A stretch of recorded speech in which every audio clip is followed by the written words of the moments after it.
नमस्कार दोस्तों, जय श्री कृष्ण, राधे राधे। आज मैं आपके लिए लेकर आई हूँ अहोई माता की व्रत की कथा। तो चलिए शुरू करते हैं। एक साहूकार था जिसके 7 बेटे थे, 7 बहुएं तथा एक बेटी थी। दीपावली से पहले कार्तिक बदी अष्टमी को सातों बहुएं अपनी इकलौती ननद के साथ जंगल में खदान में मिट्टी लेने गई। जहाँ से वे मिट्टी खोद रही थी वहीं शाहू की माँ थी। मिट्टी खोदते समय ननद के हाथ से सेई का बच्चा मर गया।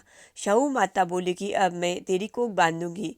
तब ननद अपनी सातों भाभीियों से बोली कि तुम मेरे बदले अपनी कोख बांध लो। सब भाभीियों ने अपनी कोख बंधवाने के लिए इनकार कर दिया, परंतु ननद के बदले छोटी भाभी ने अपनी कोख बांध ली। इसके बाद जब उसकी जो लड़का होता 7 दिन बाद मर जाता, एक दिन पंडित जी को बुलाकर पूछा कि क्या बात है, मेरी संतान 7वें दिन क्यों मर जाती है। तब पंडित जी ने कहा कि तुम काली गाय की पूजा किया करो।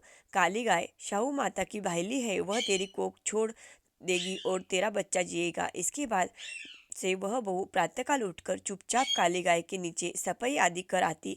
गौ माता सोची, आजकल कौन मेरी इतनी सेवा कर रहा है, सो आज देखूंगी। गौ माता खूब तड़के उठी तो क्या देखती है कि एक साहूकार के बेटे की बहू उसके नीचे सफाई आदि कर रही है। गौ माता उससे बोली कि किस चीज़ की इच्छा है जो तू मेरा इतना काम कर रही है। साहूकार की बहू बोली कि शाहू माता तुम्हारी भाईली है और उन्होंने मेरी कोख बांधी है, सो कोख खुलवा दो। गौ माता ने कहा, अच्छा। तब गौ माता 7 समुंदर पार अपनी भाईली के पास उसको लेकर चली।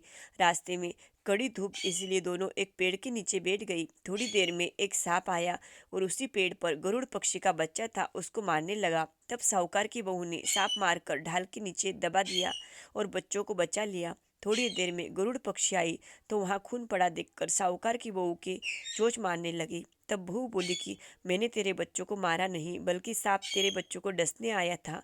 मैंने तेरे बच्चों की रक्षा की है। यह सुनकर गरुड़ पक्षी बोली कि मांग, तू क्या मांगती है। वह बोली, 7 समुंदर पार शाहू माता रहती है, मुझे तू उसके पास पहुंचा दे। तब गरुड़ पक्षी ने दोनों को अपनी पीठ पर बिठाकर शाहू माता के पास पहुंचा दिया। शाहू माता उन्हें देखकर बोली कि आ बहन, बहुत दिनों में आई। फिर कहने लगी कि बहन, मेरे सिर में जू पड़ गई है। तब साहूकार की बहू ने सलाई से उसके जुएं निकाली।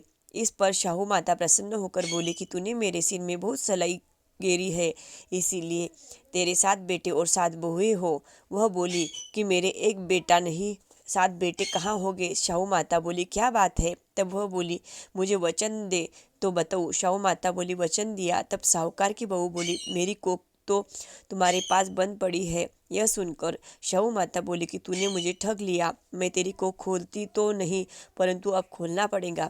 जा, तेरे घर तुझे 7 बेटे और 7 बहुएं मिलेंगी। तू जाकर उजमन करना, 7 अहोई बनाकर 7 कढ़ाई करना। वह लौटकर घर आई तो वहाँ देखा 7 बेटा 7 बहू बेटी है। वह खुश हो गई, उससे 7 अहोई बनकर उजमन किया तथा 7 कढ़ाई की। अष्टमी के दिन जेठानियाँ आपस में कहने लगे कि जल्दी जल्दी धूप पूजा कर लो, और बच्चों से कहा अपनी चाची के घर जाकर देख आओ कि वह अभी तक रोई क्यों नहीं। बच्चों ने जाकर कहा कि वह कुछ मान रही है, खूब उजमन हो रहा है। यह सुनते ही जेठानियाँ दौड़ी दौड़ी घर आई और जाकर कहने लगे कि कोख कैसे छुड़ाई। वह बोली, तुमने तो कोख बंधवाई नहीं, मैंने कोख बांध ली। तब अब शाहू माता की कृपा से मेरी कोख खुल गई है। शाहू माता ने जिस प्रकार बहू की कोख खोली, उसी प्रकार सबकी खोले। जय हो अहोई माता की।